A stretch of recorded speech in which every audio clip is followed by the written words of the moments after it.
In his heyday, tennis legend John McEnroe captivated the sports world, both with his talent and larger-than-life persona. He won 7 singles Grand Slams, including 4 U.S. Open titles. Well, he's also using his well-known voice to ace a very different world. Join us now, Mr. John McEnroe. Johnny Mac, good to see you. Hey! I mean, it's great to be seen. Absolutely. And considering what's been going on the last year and a half, I feel great, Al, and great to see you in person. Yeah. Thank you so much. Nice to meet you. It's good having you here. Yeah, we're coming out of this pandemic, and even though we're still in it, we had those problems last year, but now we've got a whole raft of star players like Venus and Serena Williams, Roger Federer, Rafael Nadal, all pulling out because of injuries. How's that going to affect, you know, the play itself? Well, I would say that would be a huge opportunity for lesser-known players, obviously. The players that we've been waiting to step up in the dominant era of Nadal, Federer, and Djokovic, which has been unheard of. These guys have 20 majors each. I thought 7 was good, Al. It stinks.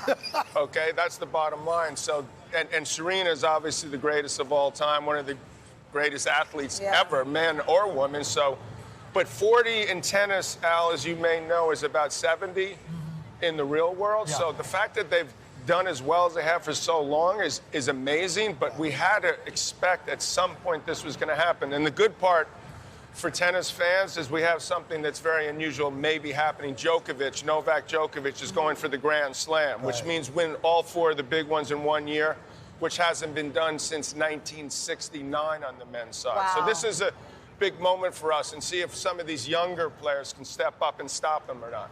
We'd love to get your take. There are a lot of eyes, obviously, on Naomi Osaka. She's put a lot of attention on mental health and the strain that it takes. And even, you know, during the Olympics, we talked a lot about mental health. What's your take on what some of these young athletes are dealing with? Why do you think I yelled all the time? You know, it was. Listen. It was better than that than crying in a way. You know, as a guy almost. But as far as Naomi goes, I commend her, and you know, I think what she did was great. The part that I worry about is that there's going to be now extra scrutiny on her instead of less scrutiny. I said the same thing. And she's an introverted, shy person to begin with. So all of a sudden, what she thought was a good thing, and most of us did, went from bad to worse at the French Open, because all of a sudden they were going to fine her, and she said, fine me, but I'll give it to charity. Great idea.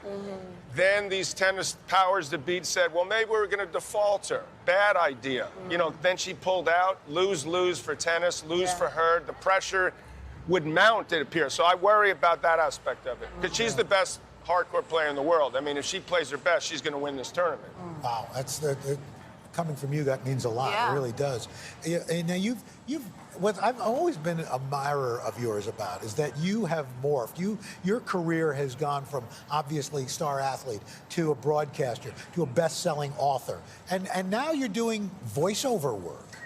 Who would have thought? Mindy Kaling kind of brought you into this. Yeah, you know, the quick story, I was walking around Fifth Avenue like 30, 40 years ago, and I wore disguise because I was sort of, people were coming up to me. I said, what would it be like if no one knew me? And it was awesome. And I went into a store, a tapestry store, and they said, I go, how much is that tapestry? You go, you John McEnroe? No way. And I go, how did you know? And they go, I recognize your voice. So at about 25, 30, people thought, hey, maybe I could, and myself, I have a sort of somewhat unique voice, maybe I could use.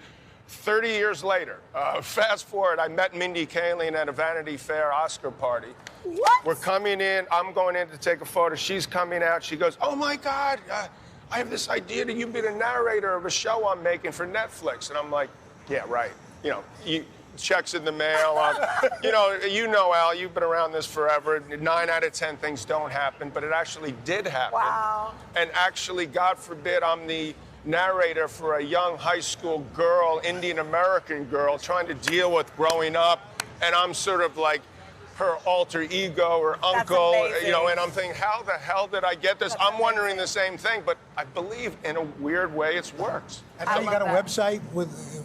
Well, Squarespace, we decided to do this sort of mockumentary type thing, have some fun with it. And now that I'm this huge narrating star, there you go, exactly. You know, I don't have a social media presence. So this thing with Netflix, Squarespace, never have I ever gotten a 3rd year. So I'm all pumped up because now all of a sudden you can go to a website, John McEnroe.